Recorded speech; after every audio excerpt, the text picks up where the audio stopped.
Mm-hmm.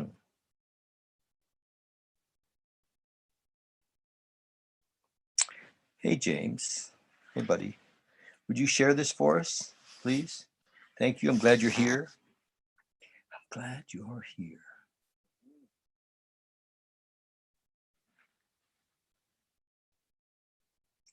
Hey, James. Hey, buddy. Would you share this for us? There's a lag. We're 7:02 on Monday evening.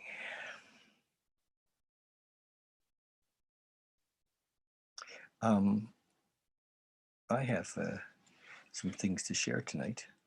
Can you hear me? Can you hear me? Yes. Hey, buddy.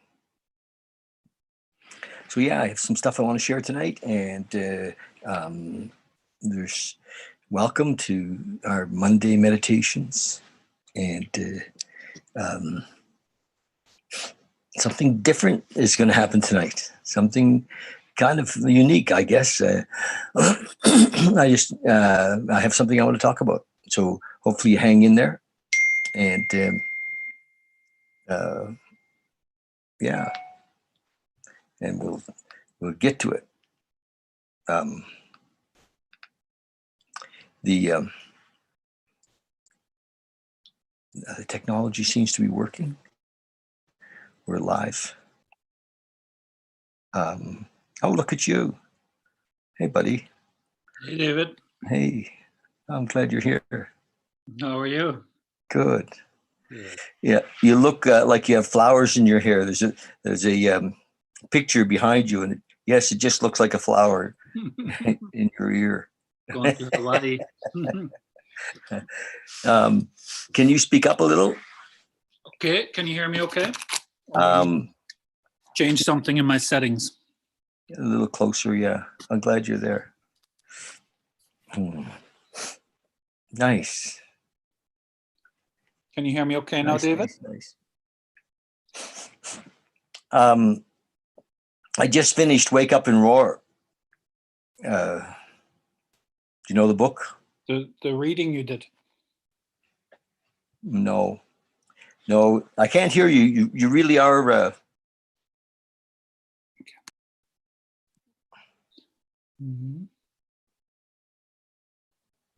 Try again. Should I leave the meeting and come back?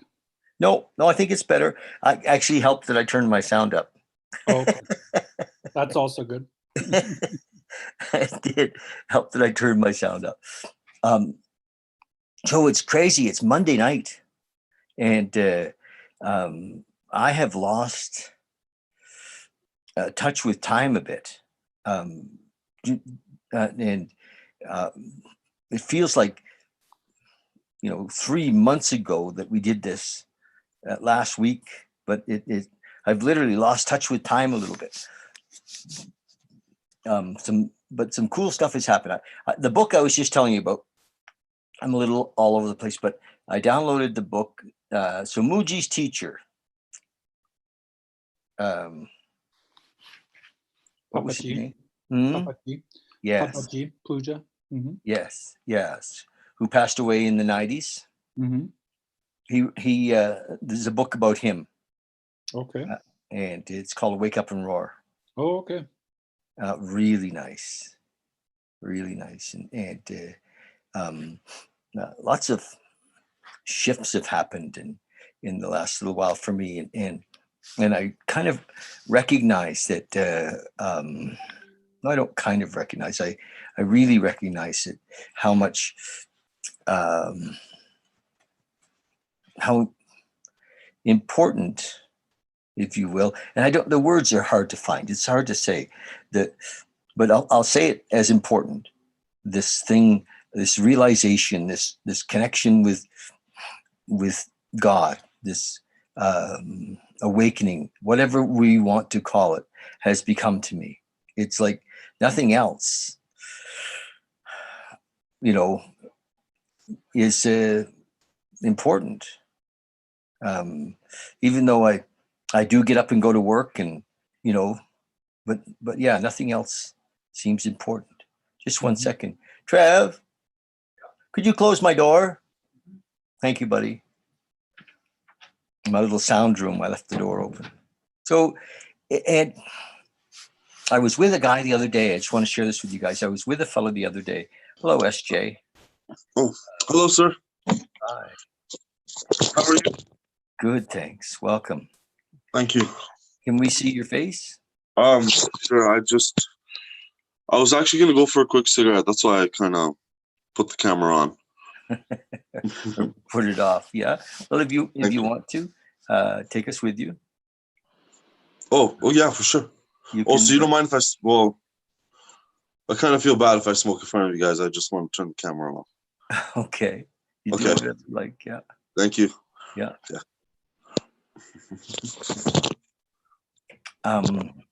I was with a fellow the other day, and we were talking about spirituality and prayer and meditation. And he said, David, I don't know how to describe it, but it feels like I have to live the monk's life.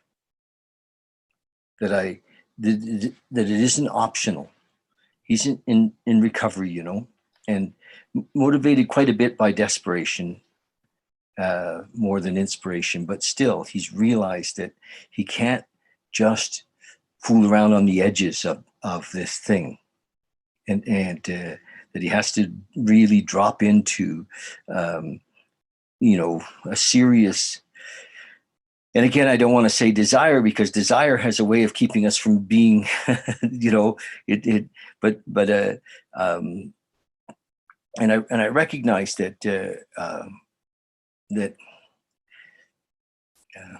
He needs to make a serious commitment. yes, and I without having said it to anybody, I know that I have, I know you And- have. and that it's getting even more difficult to do anything else. Hmm. It's okay. Yes, I want to cry when I say this. You know, it's like, of course it's okay, and even to do this is like, because in some ways, in some way, it would be nice to.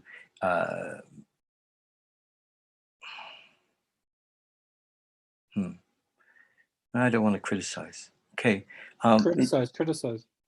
You know, the other thing you don't want to do What? is keep shutting your mind down when he wants to say something. Just because well, you're, well, I feel know- like I'm surrounded by people who just want to do enough to smooth the road a little bit, you know. But but you know that you're right, and most actually are, if even that.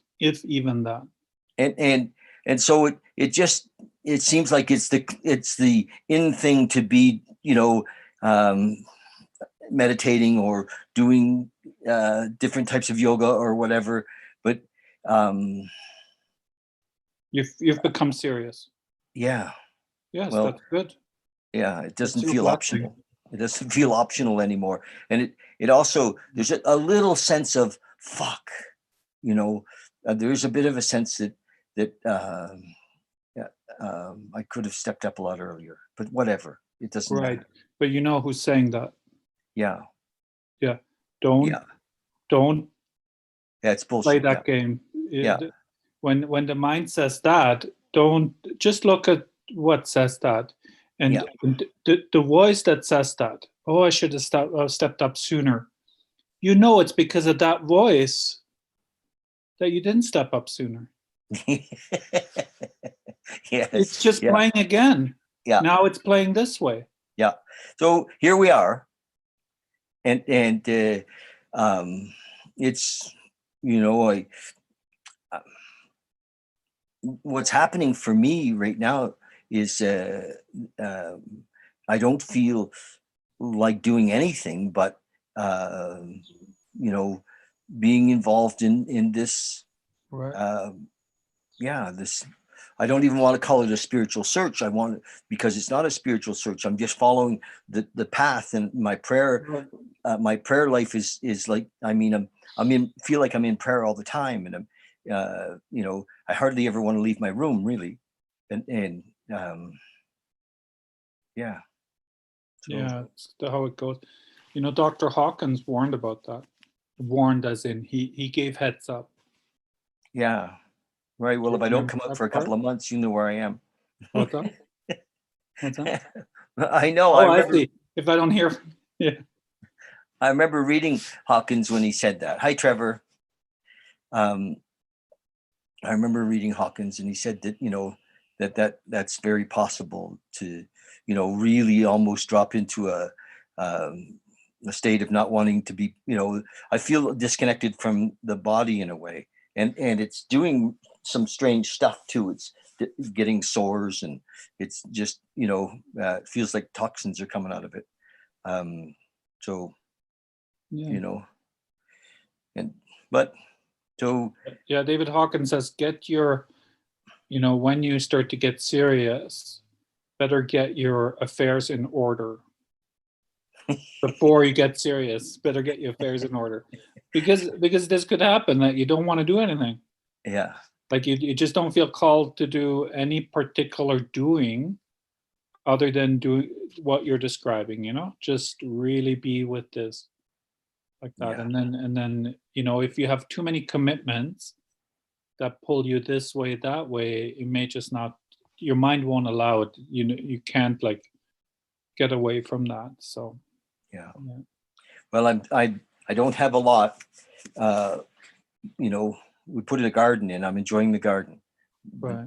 But a little bit of this thing with the going to Fresh Start is a nice, it's kind of, I enjoy that, and I'm very much engaged there when I'm there, so that's fine. But I just wanted to share that Cool. for, and those that are tuning in, nobody ever, as far as I know, said to me when I was in my 20s or 30s or 40s or even in my 50s that, and maybe they were saying it to me and I just couldn't hear it. But I don't think that anybody said directly, David, there's so much more here. And not that there's more here in a sense of something that's tangible, but there's just, there's yeah, I don't know. Maybe I just never met. Yeah, and even if maybe someone would have said it to you, David, you would have said, "Oh, I know. All I have to do is get on my motorbike," or something like that, because what would that mean to somebody? There is a lot more than what you're experiencing or whatever. If you're not already having a taste of that or a sense of that, yeah, it'll just pass. Not even interested. It's like, oh yeah, I get it. Like, so, like if they would have said pray or whatever. Muji's teacher, what was his name again? Papa G. Papa G. When he went and finally met Maharashi. Yeah. The story in this, was it Maharashi he met? His teacher? Ramana Maharashi. Yeah. Yes. And I was sitting listening yesterday, and he in the book, it's him, telling the story of how he found him. The right. Ramana Maharashi actually came to him as a Satu. Right.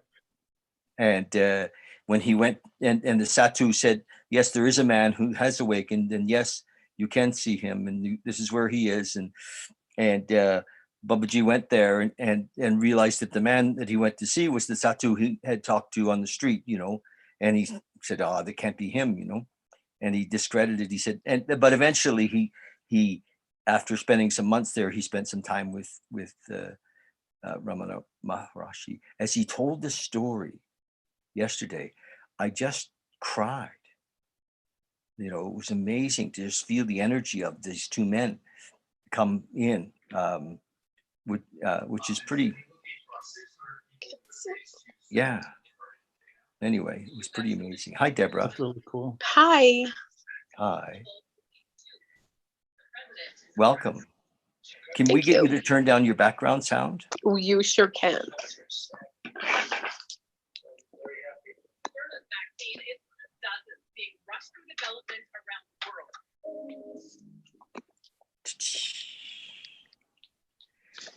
So pretty neat though. I really recommend that this the book, the Muji's teacher, Babaji. Papaji. Papaji. Like Papaji, they called him affectionately. A big something Puji or something like that was his. Yeah. Then he just calls him Papaji, like father. Papaji. Yeah. Okay. Yeah. Really nice to be connected to him. Deborah, you left us. There she goes. So here we are tonight.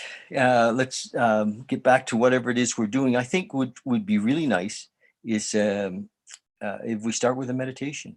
And interesting that Papaji said no practice. No practice. Just be quiet. And but then he did speak about meditation as well. But he was quite clear that practice was not necessarily the way, but that practice could be the way. Really, I like that just being quiet can be the way. So let's do that for a few minutes. Let's meditate. This, after all, has been billed as a meditation evening, and so we could sit for a little while. Adrian, anything you want to say before we meditate? You know what you just said about the practice? Yes. There is nothing. The issue with the practice is that it creates a practitioner. Yes. And the ones that say, like, that come from the Ramana line that say, give up your practice, it's mainly said so because strong identity can come with meditation and all these things. And so, yes. And it's more like it's ever available now. Because the mind quickly says, well, I'll have to practice, all my life. And, it postpones the possibility. And so the very direct beings like Papaji, Muji, and so on from that school of thought is because they use the self-inquiry. They say you can discover right now. Yes. You don't need more practice, but you have to really look now. You have to step now, put everything aside, look now, like this. And that's why there is no practice, but it's good to make the mind quiet with meditation or sink into some meditation. I think so. At the very least, to see the separation between our thoughts. Yes. And just even in the basic form to recognize that, oh, I'm not my thoughts. Yes. Or I had a friend who was out with his family today, and he came back and his whole persona had changed because we have a tendency to assume a persona with whatever crowd we go out with, or who we're hanging with, and so when he was here after, I said, wow, who are you? and because it's hard to see that we're in an act, or in an act. We're trying to manage the show by playing a certain part. Yes. And so meditation helps us to see that there's, for me, there's the possibility of multiple personas, and to let them go. Yes. Yeah. Means that I lose caring what people do or think or say around me. It's irrelevant. And hi, SJ. Hey, brother. So we're going to sit for a few minutes, and like Adrian said, the one of the benefits of sitting is to quiet the mind and to see that identity, whether it's attachment to the sitting or attachment to a belief, or attachment to an idea of who we are or who we think we are, can keep us from being here in this moment, being available for now, for the it's funny because Papaji did not want to call it the emptiness. He said, "Where did you get that word, emptiness? It's not emptiness." And so even an idea of this thing that we're connecting with is called emptiness. Limits it. So anything that we say about it is just an idea of it. And so when we meditate, though, we get to, it's like, in a way, self-realization, realizing who we are, who we've been. And we can just sit with that for a few minutes. And it's the beginning of what is it that we're going to surrender? How are we, what is it that we're going to surrender? We're coming to know the things that we're holding on to can be the beginning of surrender, or a piece of the surrender. So, yeah. So that's it. Let's just sit for a few minutes. I've got the timer on. It shouldn't be too loud when it comes. We'll bring you back. You all could join me for a few minutes. Nice to see the group that's here. Adrian, you're watching us on Facebook too, eh? I can see you on both. Nice. Steve and Chris and Brett and James. Nice to see you guys all on Facebook. So here we go. Let's just drop in. The treatment center last night, I was just sharing with the guy about the breath and how we can just use the breath to come into this moment. With the breath, we drop into now.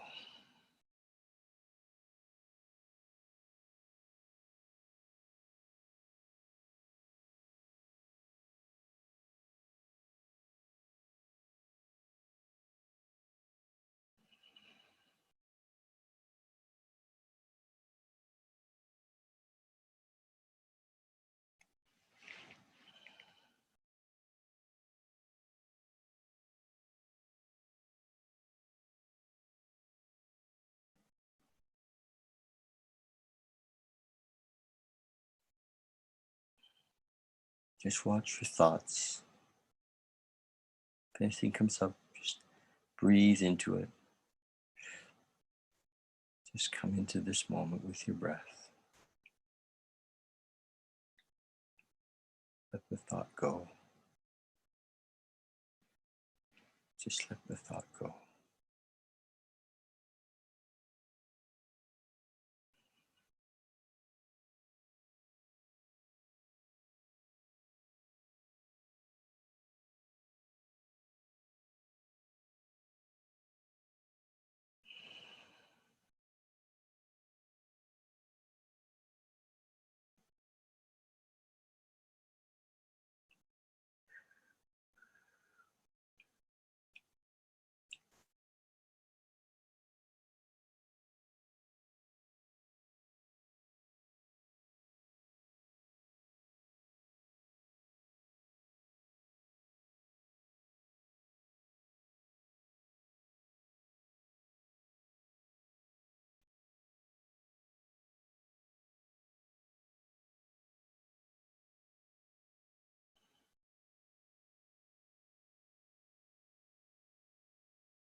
No, thank you, you guys. Just come back when you're ready. Wow.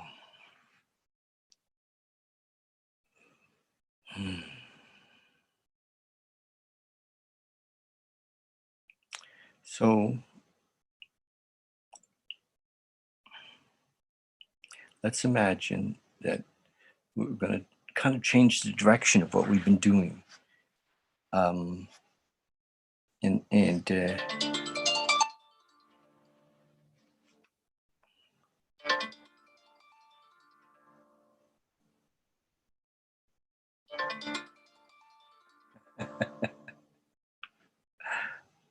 there we go. And we're gonna focus a little bit more on what does it look like, what to be a serious seeker, if you will. If there's people, yeah, I'm just gonna imagine that that's who's here, and and I can only share my own experience of what's happened over the last years and what's happening now for you, and if that's any benefit, that's the deal. And so let's look at this Mondays going forward, um, um, as if there's the possibility that something might come through that makes a difference for you and for me in our connection with God, in our connection with infinite intelligence, with our connection with the thing that can't be spoken of. you know, yeah, that's it. One of the things that the ingredients, if you will, that has come up is to be such a huge piece of this is that this idea of surrender, the idea of truly letting go and yeah. So surrender leads us, I think, to this thought: what is it that we're surrendering? And what is it that we're surrendering? I'm going to just turn off his video. There we go. I think that we are conditioning so strong that we have to achieve things on this plateau, that we have to you know, do all of the things we were told that we had to do, go to school and get an education and meet a girl and get married and follow a certain path. And we're convinced that we are who we think we are, that we're Canadian, and that we're men, or that we're women, or that we're, engineers, or that we're alcoholics, or that we're convinced of all of the things that we think we are. And those things are what keep us from experiencing this knowingness. How do we know God? How do we know God? The thought came to me earlier that when we love somebody, we can't describe them. We actually don't really know each other in a way that we can talk about. I can't say that I know Adrian. I know something about him, but I don't know him. And so how do we know God? Well, if we're prepared to surrender ourselves, it's obvious that this God that we want to experience is inside of us. And say, if I want to say that I know Adrian, I have to surrender any idea I have about who he is. to know him, to experience him in this moment, and not to have my head full of of ideas of who he is. And but the idea that came today was that more with a pet. Has anybody ever loved a dog?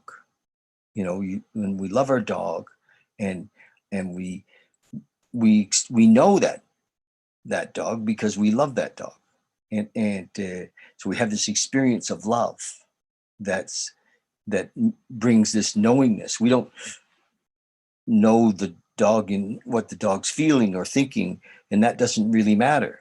But I think the same thing happens in our relationship with God, or with, if that's what we want. If we want to have this awakening, if we want to have this freedom, I think we have to love. We have to love God. We have to, you know, and I've never really got this before. You know, I always wanted to understand. I always wanted to, and not, you know, be in a knowingness through love. And so I don't understand anything. I don't understand Trevor or Adrian or anything that's happening on the planet. And in a way, I can give you a slight synopsis, but I don't really know anything. But if I can love, if I can really, and I don't even know what's this called. I think there's a yoga for this type of adoring or a love for God that brings us closer to this realization. What's it called, Adrian? Bhakti yoga. There you go.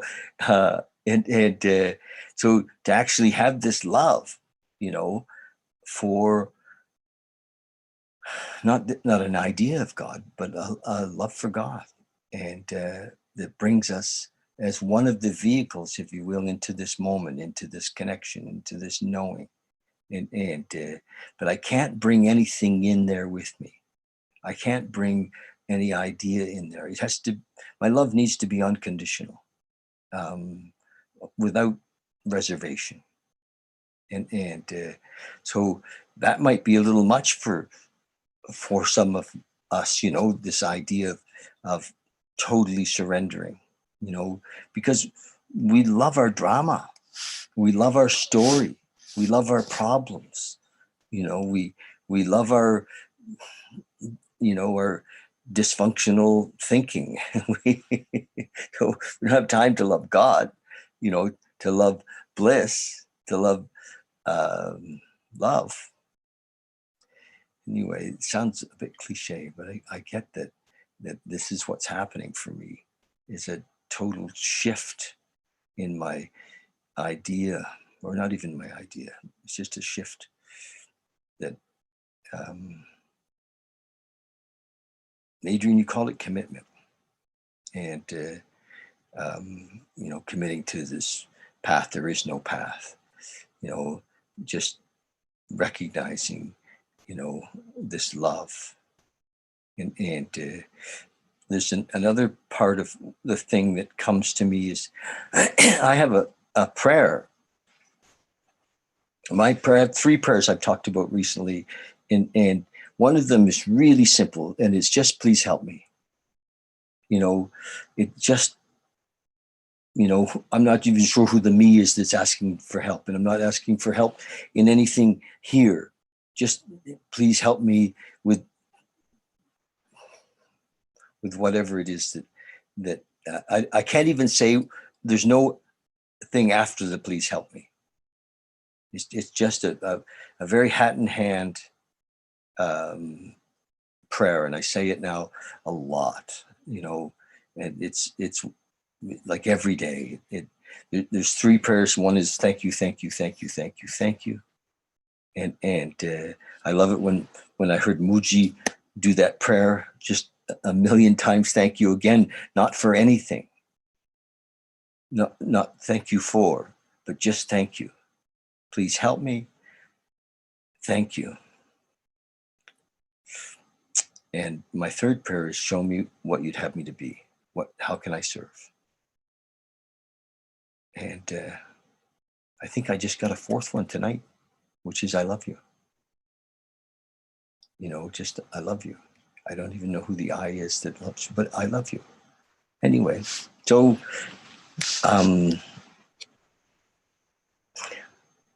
yeah. Anybody have anything to say? You're all here on Facebook, and I'm certainly open to some messages. And if you'd like to come to, the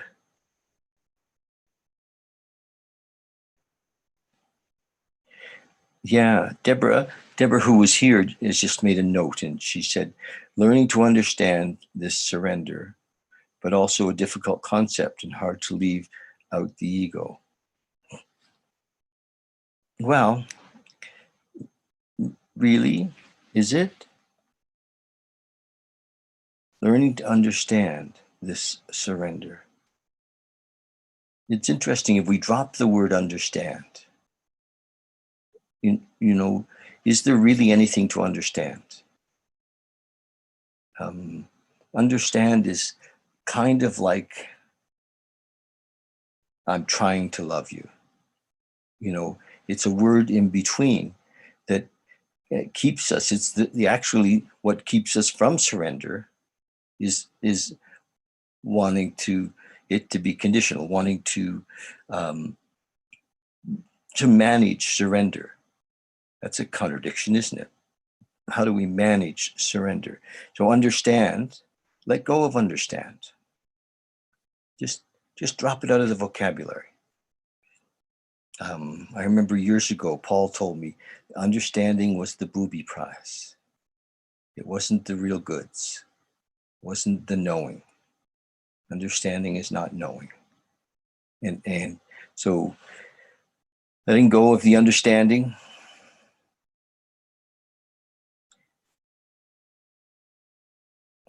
Yes, she says, okay. Hard to leave out the ego. So there, again,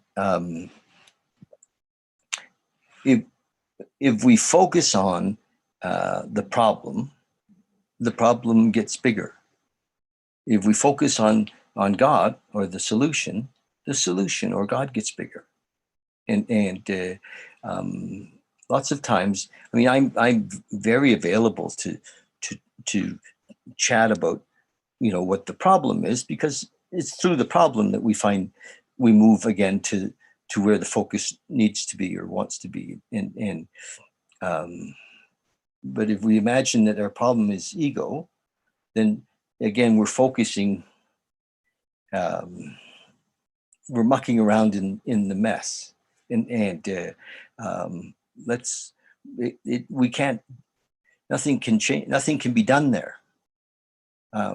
I've spent my life trying to manage self-management.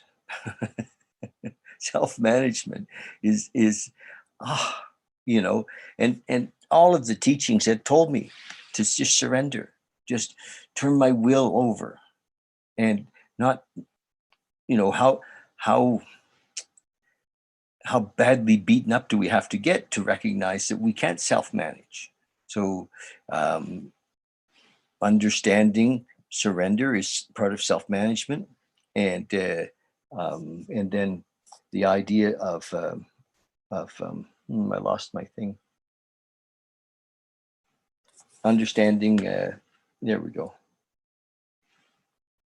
Understanding surrender is part of management. Trying to let go of ego is again part of management. So let's focus on these simple prayers, if you will. One of my prayers that happens all day long is "I will be done. I will be done. I will be done."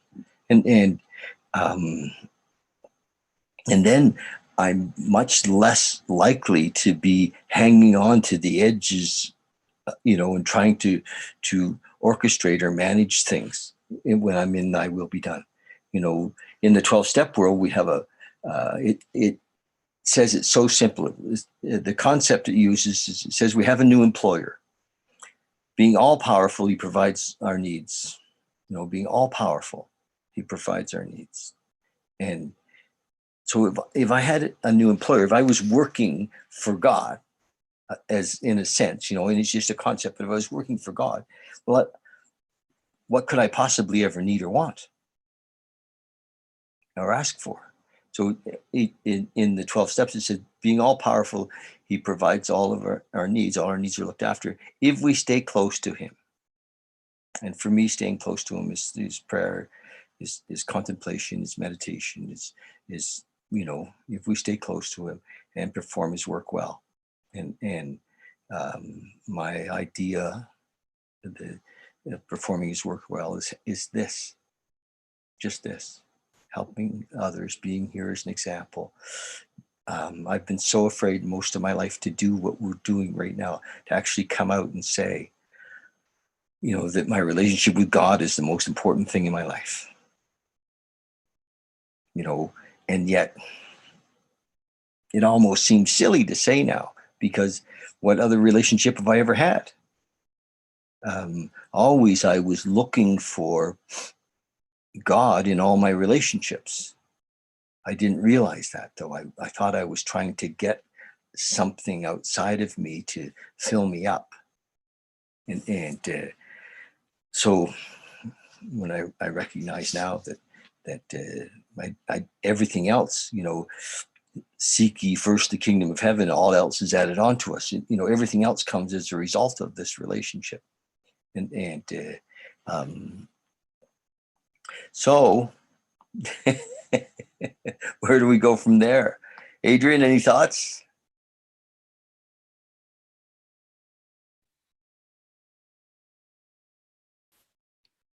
About the surrender, maybe. Fire away.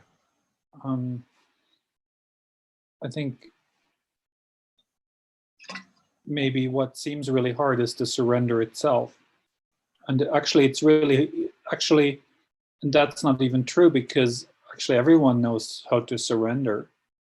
It's just that when it's easy for us, we don't take much note of it. And when it's really hard, or seemingly really hard, then mind says, well, I don't know how to surrender this. I don't know how to surrender now.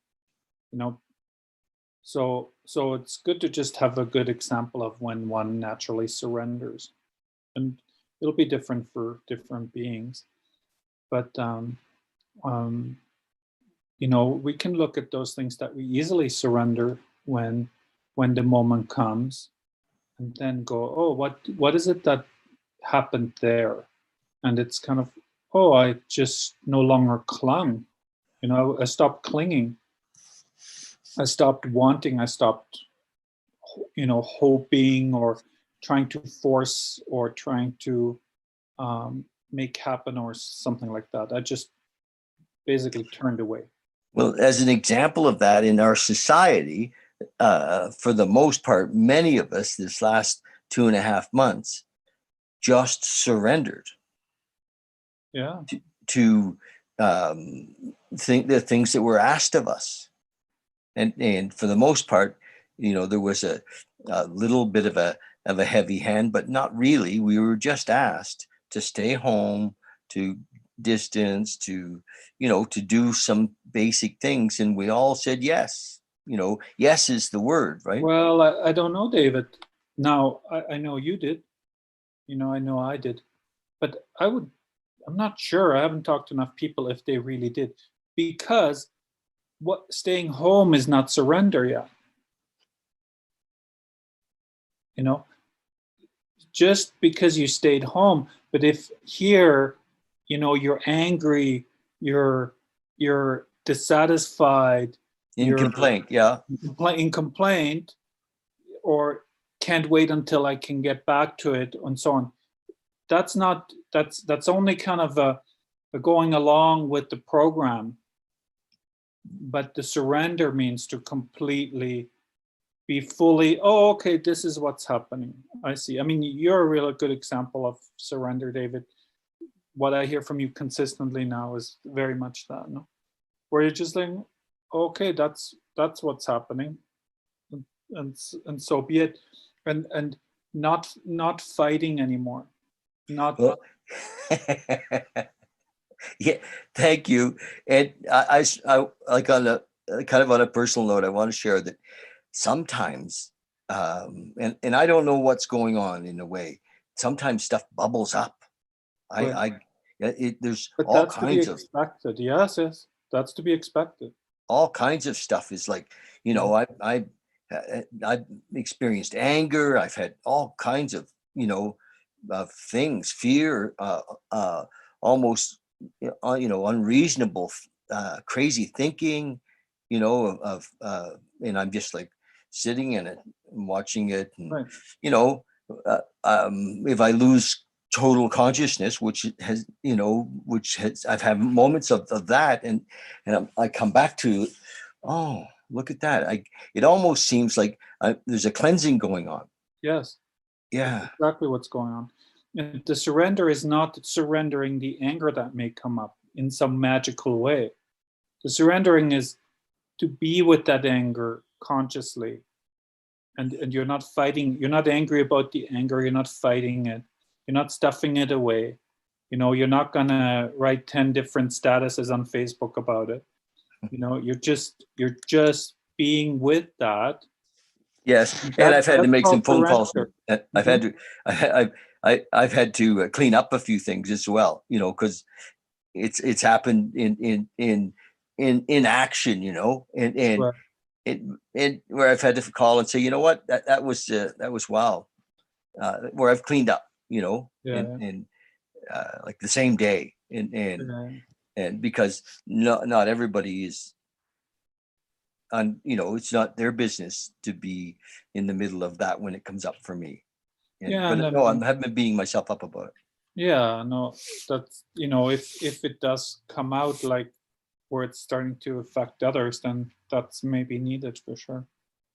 And that, so this is kind of how the surrendering kind of happens. And sometimes it's good to, like, if one wants to go like, oh, how do I surrender? Well, surrender something small, because some of the bigger things that can be surrendered and will be surrendered, and really, it's not a big thing. Why? Because what surrendered is just the bullshit we've made up about stuff. Like, it's not like you're surrendering something real, like something that really what stands alone as being real. No, it's, for example, if I have to surrender having a car because I don't have enough money, well, I'd never needed to get attached to a car that I can't afford. If I never got attached to a car I can't afford, I would not have to surrender it. Yeah. So basically, we're clinging and we're attaching. The mind does this, and then we have to surrender it again when it doesn't go our way, or life isn't flowing that way, and so on. The things that just naturally flow, they just come and they go, and we didn't attach, nor do we have to surrender that. So the shift has happened for me is that my mind isn't always running ahead saying, well, so what's next? Right. So, I'm I could spend a whole day in the house or the yard, and there's nothing to do, and then if something comes, like, I'm just trusting in the moment. Today I just thought, oh, I guess I'll run out and get a few things at the store. And I got to the store, and of course mind wants to always make up a reason for things. Mind is a magical meaning making machine in a way, but let's imagine that because I am asking always to be of service, that there is something that if I show up at the right place, or whatever, I show up somewhere and there's somebody there. And it just so happened that today, I go to community, and one of the girls at the till puts her hand up and says, David, come over here. And it was interesting because somebody else stepped almost in front of me, and she said, no, I've asked David to come over. And in the conversation, it came out that, she was in a relationship with an alcoholic, and And it was like, for me, my mind said, oh, this is where I serve, this is my thing. So we just talked for a couple of minutes, and I asked how he was doing, and she said, well, he's kind of managing it on his own, and he's not interested. But this little conversation happened, and I got to offer. I got to say, well, that's kind of my field, and if do you know how to reach me? And she said, oh yeah, I know how to reach you. And so it's kind of beautiful to be in the flow and not allow, but when I'm saying yes instead of controlling, and yes can take me, yes has me in the middle of the river, yes has me in the flow, yes has me being of service, um, and there's something in me that imagines that being of service is you know is part of why David is here, why I'm here. So I love yes is actually surrender. Do you know what I mean? Yes is surrender. Yes is, so surrender is not that complicated. It's just, being available. We have this intuitive connection because we're in prayer, we're in meditation, we're asking to be of service, and we get called up and we say yes.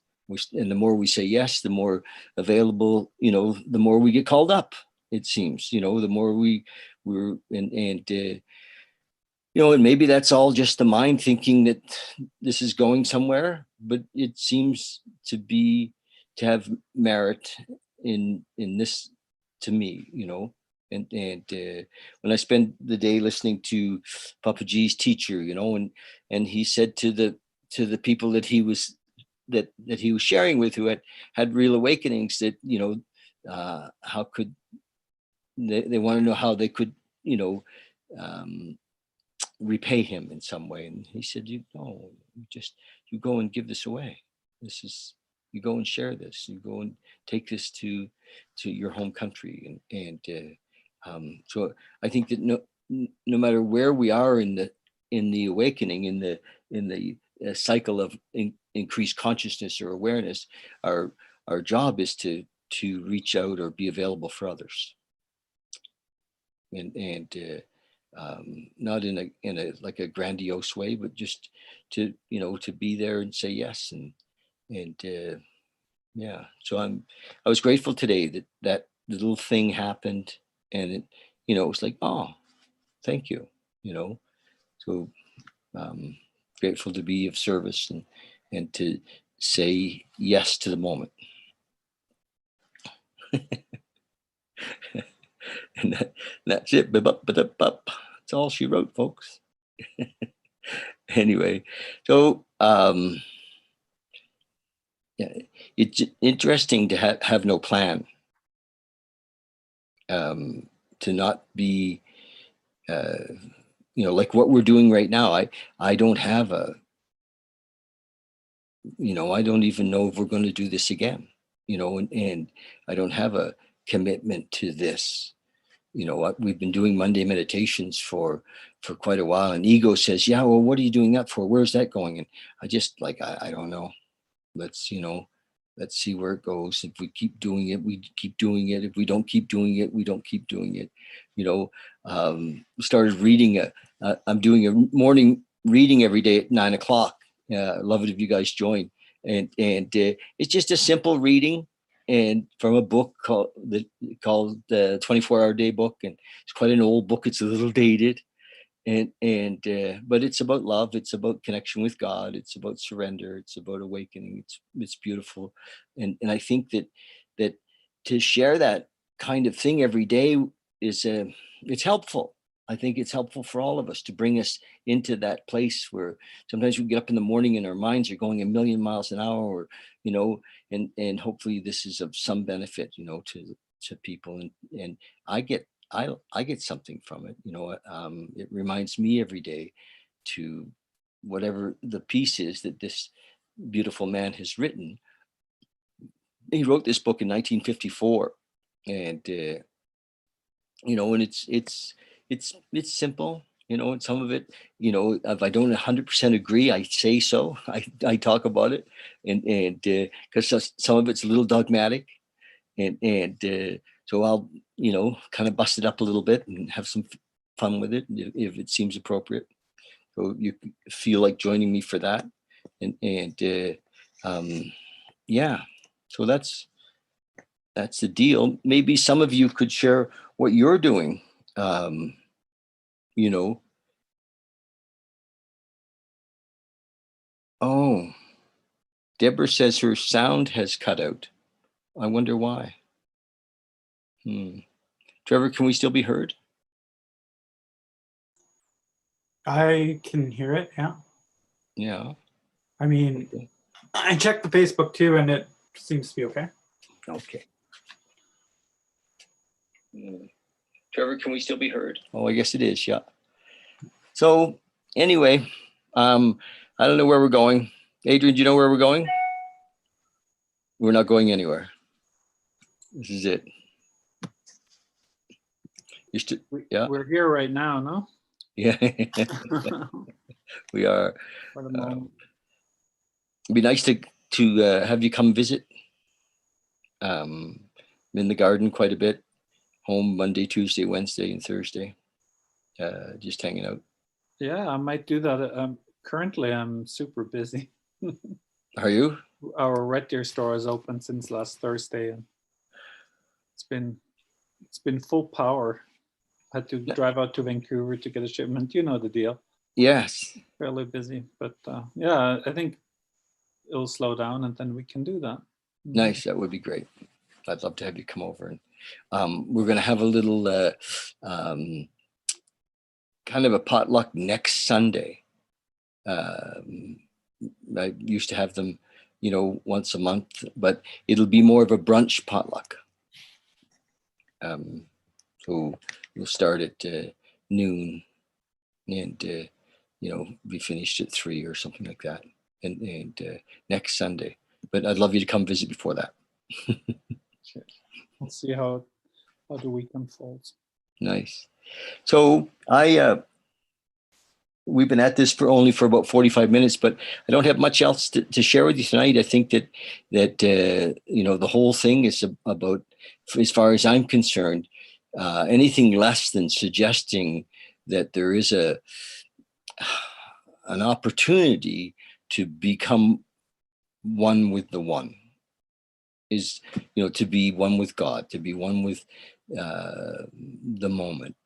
For me to suggest anything less than that anymore would, be kind of mucking around in the Maya. Is that the word? Yes. And so these may be shorter. I think that I like what if somebody had questions, that would make it more. It would be easier to move forward with questions, because then there's something to work with. There's something to talk about. Otherwise, I don't have that much to say other than I'm grateful. What does gratitude mean? I'm. I have something maybe to say about some of this. Okay. Because it's also in response to Deborah too, because she was talking about how difficult it is to get rid of the ego and stuff like that. And yeah, it is. I mean, as much as I'd like to think it's like just simply that surrender is just a simple thing, it is and it isn't, right? I mean, why would we have the ego? Why would God give us the ego if we weren't supposed to have it and drop past it, right? I think that half of the fun in life, maybe this is all there is to life, is kind of having that dropping past the ego and completely surrendering. But, if we were always supposed to be in a constant state of surrender, then I think that we would have been born that way. I think that, half of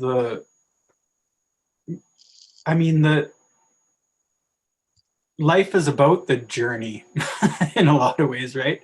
It's about the journey of trying to find out what makes us tick and what the ego is, and being able to sacrifice that in order to drop past it. That's what I think. Because, I mean, if we were supposed to be constantly in a state of surrender, that's, I think, just the way that we'd be born. I would say you're constantly in a state of surrender. You just don't know it. Yeah, and that might be true too. But I think there's a superimposing thing that's happening, which is a mind, which says, I'm not surrendering. But does life wait for you to surrender? Like if your house burns right now, can you say, well, I'm not leaving? You know, will the house stop burning? No, you'll just burn with it. Yeah, and that's what I'm kind of saying, is that like this spiritual being that we all are at our core, you know, pure consciousness, whatever you want to call it, it's like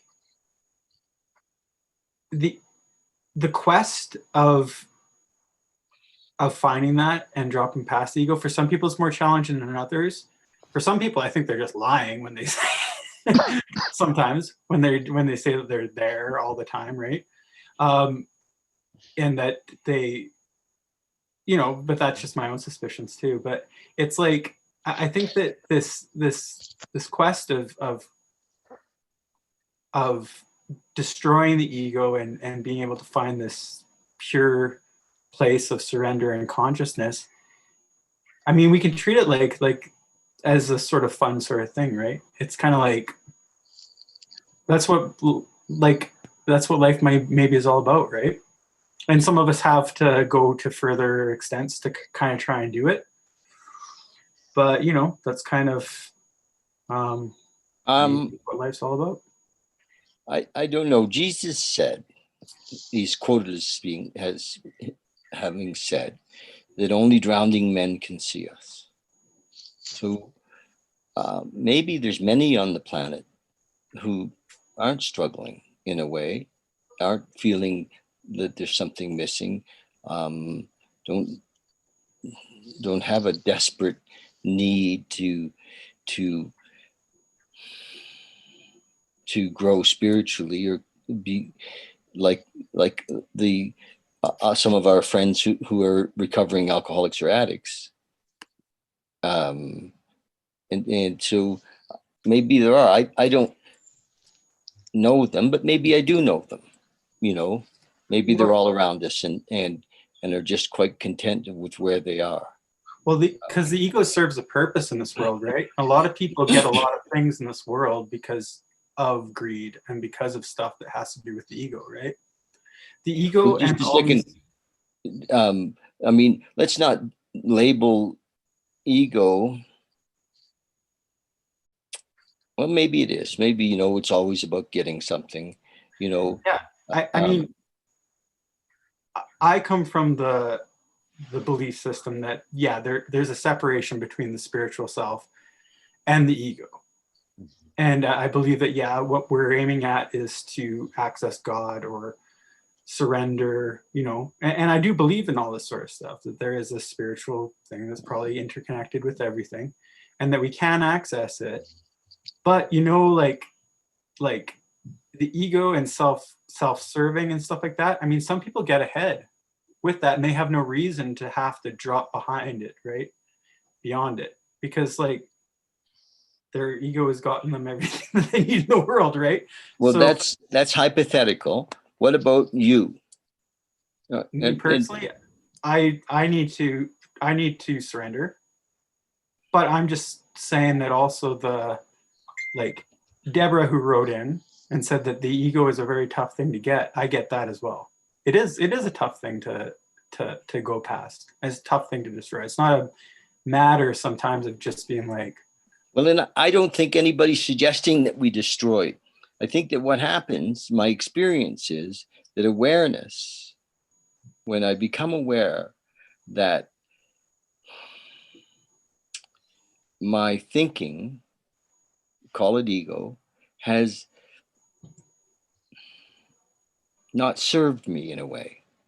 I mean, I've spent most of my life in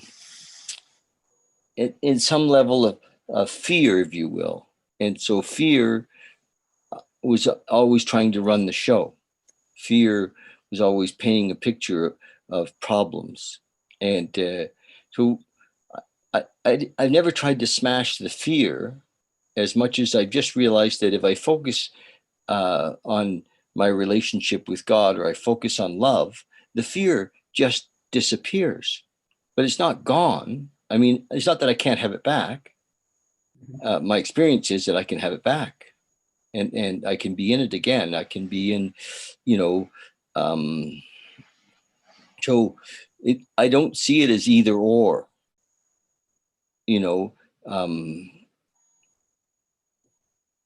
That it we can live this way or we can live that way. I think we're living, and as we grow in awareness about how we've been living, and for me, my awareness was that and I did a lot of kind of therapy to figure this out, but this idea that I, David, this being that was living here, white male, ex-husband, all the little things that all my stories, who I think David was and is, didn't think he was good enough, didn't think he was smart enough, didn't think all of that stuff was part of what had been made up to create this walking, talking machine. And so I couldn't rewrite that program no matter how hard I tried. So I just decided to say, fuck it. Let's not, and the teachers have shared with me that I there's no need to rewrite the program. Just surrender that. Just let it go. And in letting it go, though, Trevor, I can move into my natural state. And my natural state is love. My natural state is this oneness with God. And but at the same time, I see that pointing towards that, or asking to be more aware in that area, or loving God, or offering myself to serve, or seems to the self-actualization, if you will, of my relationship with God is happening. But once it got started by just surrender, it seems to be picking up, and I don't know how to explain that. But I don't think it's either or. I don't think I can say, well, I don't want to live from ego anymore. I just had enough. Just that doesn't work, but there was a lot of signs that came, anyway. Did that make sense? Yeah, it makes sense. It probably makes sense to you. And like the thing is that there's probably different paths. I know that for me personally, like, living is a kind of a moment to moment thing, and sometimes I'm either living in the surrender or I'm living in the fear. And I oscillate between the two, as Yes. I think is the human condition. Yeah. But I can't be living in both. In every moment, I can either be living in fear or in surrender. Yeah. And I think the goal is to, be fully awakened and be able to live from that place all the time. But I think that, for me, it's still a matter of the ego comes in, fear comes back in. And the thing is that I'm learning to try and live in that state of love and surrender all the time. But, it's still a work in progress. Well, your commitment to it, though, is amazing right now. Your commitment to it is really cool. And my experience these days is I don't drop into fear very much. Stuff comes up, like I was sharing with Adrian a few minutes ago, and it seems like a cleansing or a bubbling, it actually feels like it's coming out my skin even, which is possible. But it's not fear that I can see anyway. And so it just seems to be in the flow. It does come, this state of,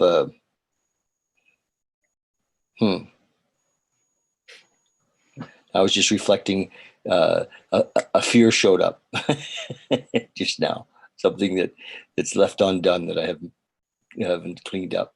And it went, oh, there it was. Anyway, it's another story. There's still some work to do. Yeah. But I don't think it's either or. It's not either or. I think that we're, be with what is in each moment and accept what is in each moment. And if what's happening in the moment is doubt or fear, accepting, awareness, accepting, and then it melts, but acceptance seems to help to melt it, for it to disappear, if you will, but not to accept it to get anything, just to say, oh, look at that. I have fear. I have doubt, or I'm having an obsession, whatever. Adrian, any thoughts? Well, Trevor, I really heard what you're saying, and like you see yourself in a process of some sort, noticing different states. Yeah. Like sometimes you go, oh, I'm now really in that. And then now I'm more in my fear / ego like this. Is that what you're saying? Mm-hmm. Is your goal, like, what is your goal? Like in terms of, because you kind of say, well, I guess the goal is to blah, blah, blah. But I mean, what is your goal?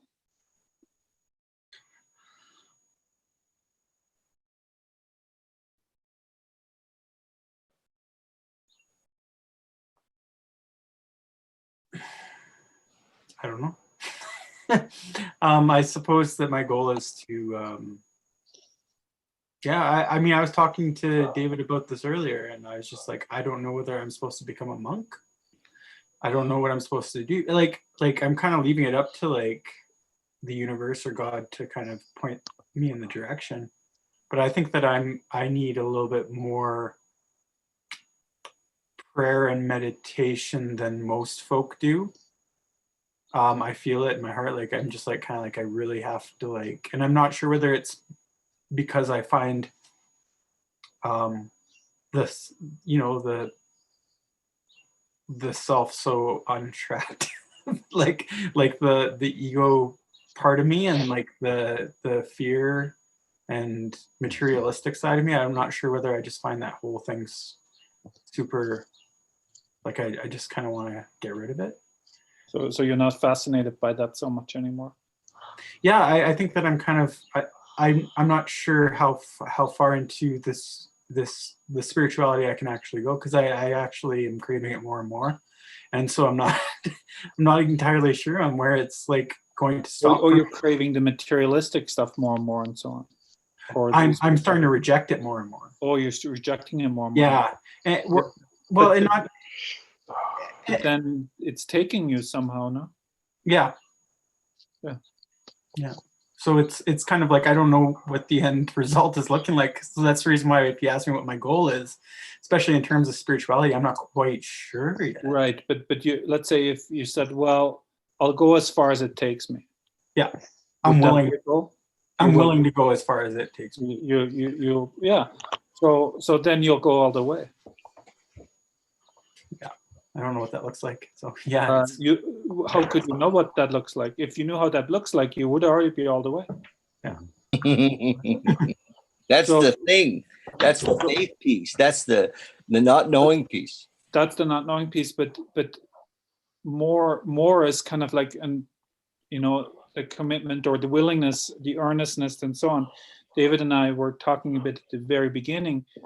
about that, and David was kind of saying how he's now starting to be even more earnest than before, or willing, or whatever words you use, David, but more committed to sort of going down, staying on this whatever path this is, or whatever this is, and you know, if there is such a thing as a transcendence of ego, then it cannot possibly be ego who keeps us on the path.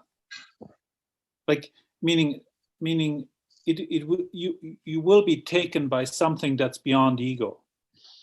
Because if ego alone was to take it, I mean, how many people have you heard that they want to be enlightened, or whatever the ego calls these things, and it says, oh, that's what my, you know, and I like your observation about how can I state a goal, because in a way that was a trick question.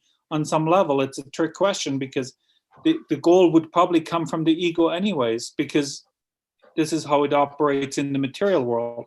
It says, oh, I want to be rich, I want to be successful, and so on. Those are kind of more personal goals. And then, you know, and then it applies that to spirituality as well. And it says, well, I want to be enlightened, I want to, you know, realize these things. I mean, these are very noble goals in some way, because they're not materialistic and they speak to a higher seeking. But the unfolding of that, you know, must be in a realm that the ego mind does not understand and will not understand. It can talk about it, philosophize about it, has opinions about it, speculate about it. But when that happens, we also must admit that's simply ego mind pulling that little stunt. Yeah, and I think that, like, I want to be enlightened enough that I don't want to be enlightened. I don't, you know, like, I don't want. I want to get to a state where I don't want anything. Right. Beautiful. Yeah. So Then we'll just sit. You'll sit in your room. I'll sit in mine. It'll be perfect. Or not, or maybe you'll be very engaged and active, and you'll do it without any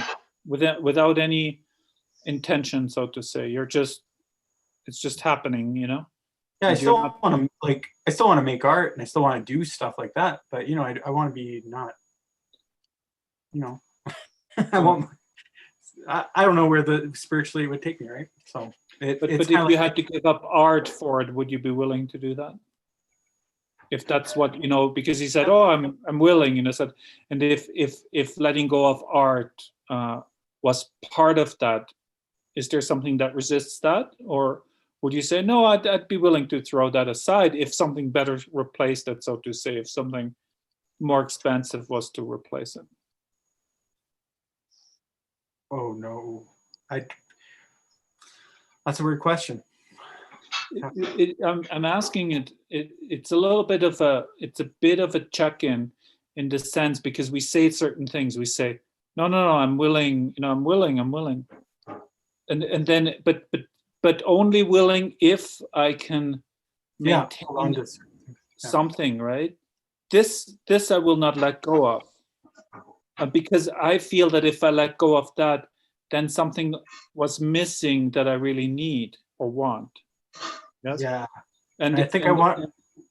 That's maybe where fear comes. Yeah, and I think that I want to move towards more like not wanting. I meant more like I can go about doing things like working in the garden or working in art and stuff like that, but not be attached to it. Right. You know, still go about the world and do worldly things. Right. But if it hails out your garden, you're not gonna, you know. Yeah. Go nuts about it. You won't like it, but you won't. You'll be like, okay, that's just how it's gonna be. Yeah. Again, I don't know what any of this looks like at all. Right. So. Do you usually fight with reality pretty hard? Yeah. You do usually? Oh, okay. Yeah, I'm still kind of a work in progress. So. Oh, it's, as long as you're aware that you're fighting with reality, that's a huge first step now. No kidding. Like, yeah, that like so, and I now understand also why you commented specifically on that, because you can really understand that question then that Deborah says, no. Mm-hmm. Gotcha. Yeah. So if someone says, "Oh, it's easy to surrender," you're saying, "No, it's not so easy." Sometimes it's well, it becomes easier Becomes and easier. Yeah. Yeah. But the ego is definitely not. It seems to have a mind of its own quite often, right? Right. And it creeps back in. It's like So I have something for you, Trevor. This is going to be real good. Okay. Don't try to kill the ego. Don't try to do anything about that one you just described. Yeah? Just observe it. Which you already have because you're describing it. So you're aware of it. Yes? You're aware of it. And you're aware when it really plays hard.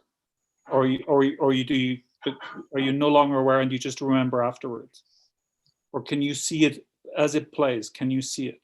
I think I can see it more. Yes. So that is the first step. Stay as the observer. And it's counterintuitive because the mind says, well, but then I better do something about it when I'm already observing it. Almost like, when you're observing a dog being on the highway, you want to go do something about the dog on the highway, right?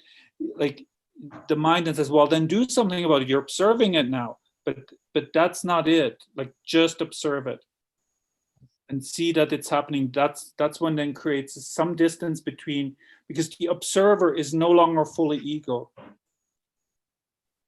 The observer is already more quiet. And if you ever notice that even right now you can look and say, as I'm observing my own thinking about what Adrian is saying, for example, the one that does the observing doesn't have much to say about it. Maybe another voice says lots about it, but the one that observes both what's Adrian saying and the voice that speaks about what Adrian is saying, the one that observes that is rather quiet. Mm-hmm. Yes, and so then bringing the attention to that one. And it's my belief, and this is just whatever, but it's my belief that is God. Don't yet fully make that conclusion, just because if you make that conclusion, you're burdening yourself with another mental thing. Okay. Does that make sense? Not saying, I'm just saying, leave that thought also away and observe that you're having that thought. Yeah. Because that thought hasn't worked for many people. If you tell people, look, the mind will grab it and it will start to do its own funky thing with it. Mm-hmm. Okay. Just more being there, staying in as that, and see what happens. And remember that ego wants to identify God so it can manage God. I like that I can't even speak about like a description of God. And Muji talks about the two birds in the tree, the watcher and who's watching the watcher, and then who's watching the watcher, and it goes back and back and back and into nothing. And actually, that's not right, David. Oh, isn't it? But you've heard the story more than I. You've misunderstood. Okay. No. The third watcher was made up by his students. He doesn't speak about that. So there's a bird. Okay, there's a bird building a nest. Yes. Your active consciousness. It means that's like the one who's in the garden or the one who's having a conversation with the neighbors or who gets upset about the rabbits digging up the carrots or whatever. So that one is the active dynamic consciousness. But while that is all playing out in whatever form, in the bazillion forms that it takes, at all times there's a second bird who is aware that in fact this is taking place. So that's why you can afterwards saying, well, I was really upset about the rabbit digging up the carrots. It's because some awareness, all of that was happening in some awareness, which is aware of all the activity that's going on. That bird is observing the bird that's building the nest. And the goal is to become really, really cognizant of that position. It's called the second bird position. It's exactly what I was just describing to Trevor. Noticing everything, noticing your thinking, noticing your reaction, noticing your doing, and so on. Yes? Okay. Noticing feelings also, all this stuff. So, and so now this is sort of an awareness that one is having of all the activity. And then when that is mastered, so to say, to some degree, because people who start to become really good at that, they now go, okay, well, now I'm actually starting to realize I'm that observer all the time. It's actually, I'm observing it. There's something me that's observing. And then Mooji said, can this observer be observed? And then somebody said, oh, that's the third person. And then Mooji says, no, don't call it the third. This question, can the observer be observed, is to be answered not in the same way of, that needs to be just a looking, a real deep looking. And words probably will not be able to answer this one. So don't make it into a third bird and then another bird and so on, yes? Because then it's misunderstood. And Mooji kind of said, well, you know, it's just a really, it's almost like the self-inquiry question, David, can the third bird be observed? That's more that what am I question, right? And that's not a question to come up with another concept like that. But most beings first need to become aware that they're not their thoughts and feelings and their body and so on. Everything they continuously, automatically, out of a conditioned way, have learned to identify with. And then is, as one starts to sit in this awareness, now some deeper, the looking can go even deeper and say, and what is aware of this now? You know, and that is now sort of yeah, that's a question where the words start to run out.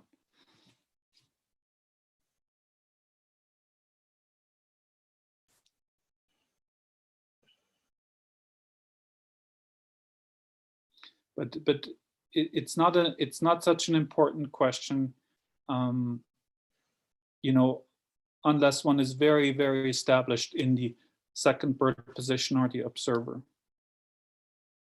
And one keeps,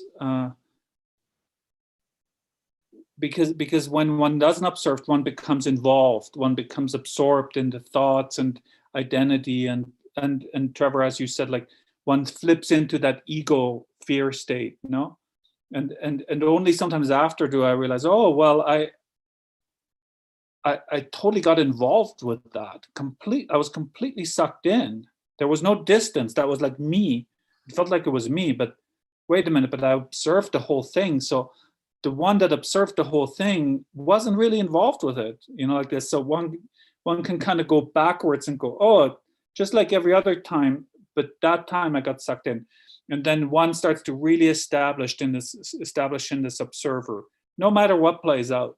Even as this conversation goes on, one stays also there in that observer, you know, and notices thoughts, notices inner states and so on, outer states, inner states, and all that, all the activity that's going on. And this is kind of the direct path that, you know, like you just read Papaji's book, The Teacher of Mooji. They come from Ramana, and this is the direct path. They call it the direct path. Why? Because one goes directly to see what is at the source. You know, it's not a path of, let's say, it's not so a path of devotion where there's a devotee and that which is admired and so on. It's like a direct looking and direct seeing, and that to beings who are attracted to it, they call it a very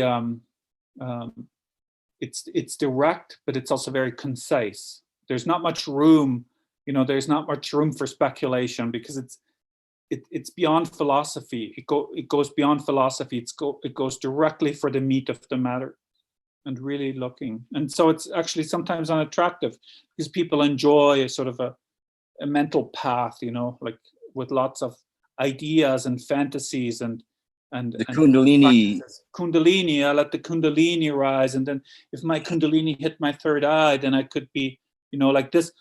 So this is attractive, and these things play their role, but at the end of the day, you still ask, well, who was having the Kundalini experience?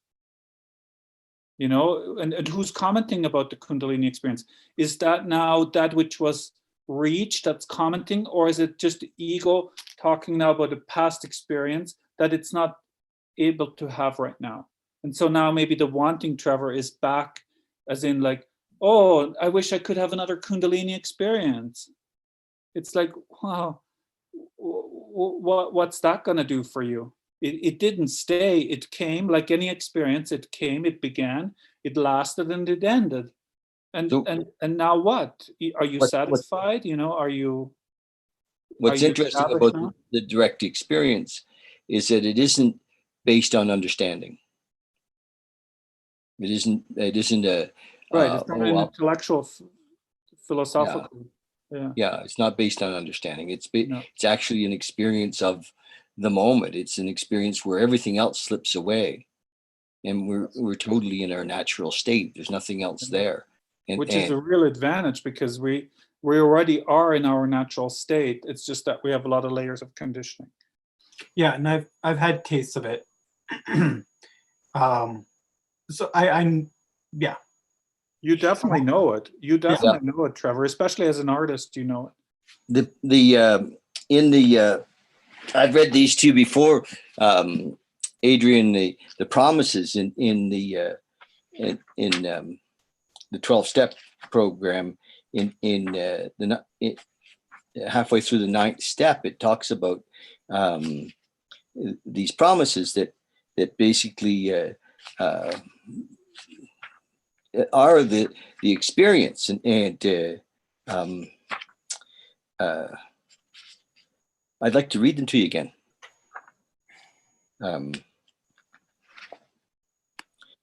Just if I can find them. Are they on 83? I love these promises. They're on page 83. Because a lot of times we think that the 12 steps are some kind of a intellectual experience or and yet what they're not. So I'll just read these. These are the promises in the halfway through the 9th step. It says, if we're painstaking about this phase of our development, which is the work that we're doing around cleaning up the wreckage of the past, and we owe money, apologies, dealing with the harms and hurts we've done to our moms and dads and all of that stuff. So we actually physically do some work there to make amends. So we're painstaking about this phase of development. We'll be amazed before we're halfway through. We're going to know a new freedom and a new happiness. We will not regret the past, nor wish to shut the door on it. We will comprehend the word serenity, and we will know peace. No matter how far down the scale we have gone, we'll see how our experience can benefit others. That feeling of uselessness and self-pity will disappear. We will lose interest in selfish things and gain interest in our fellows. Self-seeking will slip away. Our whole attitude and outlook upon life will change. Fear of people, of economic insecurity will leave us. We will intuitively know how to handle situations which used to baffle us. We'll suddenly realize that God is doing for us what we could not do for ourselves. So we grow in this relationship with that's not dogmatic. It's intuitive, and a oneness. It's beautiful. Promises are they're beautiful. Anyway, have I ever read those two before, Adrian? You did, and I think it's very powerful. And I have a lot of respect for the 12-step program. Like I actually learned a lot from you about it because I'm not really familiar with it. But I think wherever I look, there's these very much parallels because it's just really, in the end, there's many different paths, but they all lead sort of to the same essence. And if who would want to be interested in this if there wasn't some kind of a promise of relief and a peacefulness and maybe some beings seek like constant fun or something like that, which is different, but even fun gets old after some time, like sometimes you just want to be able to sink into like a peacefulness or like a fearless kind of state where you're not always tortured by the mind and the anxieties and all this stuff. Yes, yeah, and the peace that passeth all understanding. This this amazingness of the moment, and for many of us who sought that in drugs and alcohol, because if we got momentary relief, they call it spirits for a reason, Right. and we got relief, and it worked for a while. Yeah. and then it stopped working and became part of the problem, or the problem, a part of the problem. And so turning to this solution, which is an awakening, or realization, comes with all of the pieces, which is surrender, recognizing what we're doing hasn't been working, and that we can't manage our way into this peace. We have to surrender our way into it. Trevor, do you relate to the language of the 12-step program?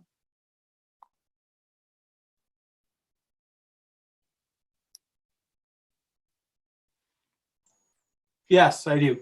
I relate to it. It's kind of funny because like I'm doing a study of the of the book, and the person who's facilitating the big book study, he's doing what's that guy that you guys are talking about? He did this Power versus Force book. Hawkins. Yeah, he applies the Power versus Force book directly to one of the steps, in that from selfishness and self-centeredness is the idea of force, right? And from the idea of God or a higher power in the 12 steps is the idea of power. Right. So working with power instead of working with force, trying to, force the world into doing what I want it to do and trying to get what I can out of it. I'm doing myself a huge disservice and actually growing. Not only if a person wants to live a sober life, but if they want to actually become awakened, they have to rely upon the power greater than themselves. They can't rely on the self to do this, the mind to do this. And the first step in the literature is that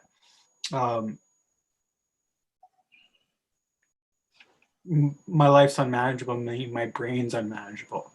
It can't manage this stuff.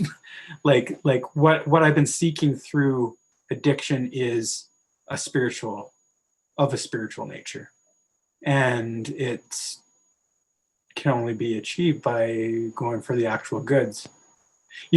Going for the actual awakening, right? I come from the belief system that we're all gonna get the awakening eventually, right? But it's why wait for that? Why cut my life short through the addiction in order to get that awakening when I can get it? But for me, like I have to, and that's why when people say like, oh, they're a grateful alcoholic, that's what they're talking about, because had it not been for their alcoholism, had it not been for alcohol, they would have never actually sought the Right. spiritual life to begin with, right? So I can be grateful that I have this disease, because it forced me into a position where I had to find awakening. Yeah, David Hawkins says, based on his study of it, he said, for one, he said, and David, you've said this before, if you don't have an addiction, get one so you can do the 12-step program and work through it. and he also said that in his own case, he felt that becoming an addict. So basically, he says once you become an addict, like once you go into the hell of addiction, in his own assessment, it will only take you maximum 5 lifetimes until you come to see the light, basically, because the hell is so intense, and it's either you're going to make it or you're going to die, and then you're going to get another crack at it. But he says it's like a real sort of, it's like you have no more outs, there's not much room to maneuver, because whenever you get off the path, so to say, you're going to screw up, and it's going to really hurt, and so he says, like, that's a really, for himself, he was an alcoholic himself, and he actually had several addictions other than alcoholism too, I believe. And so for him, it really drove him down that path hard, and he found a way to teach others how to actually, with the letting go, which comes from the Sedona method and so on, allowing to feel yourself, letting yourself feel all the feelings rather than suppressing them or avoiding them, and so on. And so he's become such a good guide in terms of guiding how to do that work, that inner work, to really unload all of these things that because sort of this enlightenment, this is not something to be achieved. This is something that is the natural state when one is unburdened, basically, of all what my teachers call like the latent tendencies, which are part of our subconscious and unconscious mind, and they would say past lives, like this karma, and so then unloading all of this frees up the being to recognize itself, its true nature. Yeah. And so that's kind of the work to do, and that's why a lot of people practice, is to cleanse also. It's part of a cleansing, but actually, for example, the Swami, the Atmananda, who I saw in India, he says basically, from the place, if your focus is clear and your direction is clear, then the cleansing will happen all by itself. There's not you doing the cleansing. Like David, you said you're seeing a lot of shifts happening. He says it will just bubble up. It'll bubble up, but your focus has to be clear where your attention stays, so you don't get involved with what's bubbling up. And then you stay more in that, from that point of view, or it's called self-abidance. Abide in that sense of knowing, of being here in your own center. And then from there you watch your attention going to things too, and so on, like that. Yeah, Hawkins talks also about even karma bubbling up. There's we have the opportunity to clean up, stuff that is way beyond our remembering or our awareness, and when I think of the shape his body was in when when he turned 50, and he had everything imaginable wrong with him, and anyway, I think he moved through lots of stuff. Oh yeah. Lots of stuff, wow. So here we are, you guys. Trevor, you're amazing. Thank you. I'm really happy to be on this journey with you. Yeah, and Adrian, you as well. Thank you. Thank you, guys. Lovely talking to you. Yeah, I really appreciate you bringing your experience and your wisdom to this call on Monday nights, and look forward to spending time with you soon. Say again, sorry. It's great seeing you, Adrian. Great seeing you too, David, but I see you all the time. Nice seeing you, Trevor, as well. Yeah, it's Thanks for saying stuff, you know. yeah. No, I was just like, well, I can maybe weigh in a little bit. So Yeah, Well, that's good. well, we appreciate that because, you know, when we do this, others get a chance to, because, you know, other people are thinking these things, and it's great for us to have this kind of a conversation, and possibly it'll benefit others as well. So thank you for your vulnerability and honesty. Just before we go, if any of you watched this all the way to the end, love it if you go on YouTube and subscribe to our channel. We're kind of growing that. Trevor's the mastermind behind the YouTube these days, and right, Trev, and yeah, and so we're having some fun with that. So we'll YouTube and hopefully join us tomorrow morning or every morning until we're not doing it anymore. But we're just going to keep going for a while. I think around 9 o'clock, usually give or take 5 minutes in the morning, and we do a reading and have a little chat, and that's it. So thanks so much. Thanks, Adrian, again, and Thank you as well. everybody that dropped in on our conversation, and we'll talk soon. Sounds good. Enjoy Thank your you. night. Good night, you guys. Good night. Nice to see you. good night.